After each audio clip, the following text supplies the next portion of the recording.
অনেকদিন বাগানে বাগানে আসা হয় না, বাগানে কি অবস্থা। লাশ, আমার বাগানে লাশ, এখনই সিআইডি ফোন দেওয়া লাগবে। হ্যালো সিআইডি, আমার বাগানে লাশ পাওয়া গেছে, তাড়াতাড়ি আসেন তো।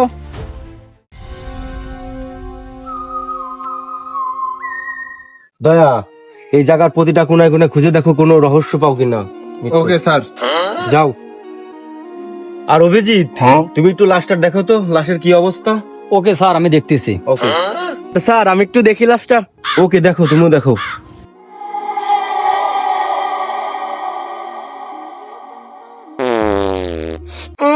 স্যার লাশে তো স্যার পাদ মারছে স্যার, কি গন্ধ স্যার। লাশে পাত দিছে মানে? হেই, লাশে কি কখনো পাত দেয়? ওটা। এই দয়া। জি স্যার। এই দয়া, এই ছেলেটাকে কে চাকরি দিছে? স্যার তো বড় স্যার চাকরি দিয়েছে, বড় স্যারের আত্মীয়। ও আচ্ছা, তাহলে বড় ছেলের আত্মীয়, না হলে তো চাকরি পাওয়ার কথা না।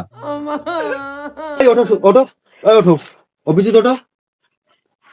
দয়া, কি কারণে লাশের মৃত্যু হতে পারে তুমি একটু দেখো তো প্লিজ। ওকে স্যার, আমি দেখতেছি। আচ্ছা স্যার, আমি জানি কি কারণে মৃত্যু হয়েছে। দয়া, ছেলেটা তো হাই ভোল্টেজে কথা বলে কিসের জন্য? স্যার নতুন তো, আর দুই সাইডে থাবর খালি ঠিক হয়ে যাবে না। অভিজিৎ, তুমি কি কিছু পেলে? ইয়েস স্যার, সকালে মনে হয় বিরাজ করি নাই, মুখ দিয়ে অনেক গন্ধ করছে। ও আইসি, তুমি একটু উঠে আসো তো।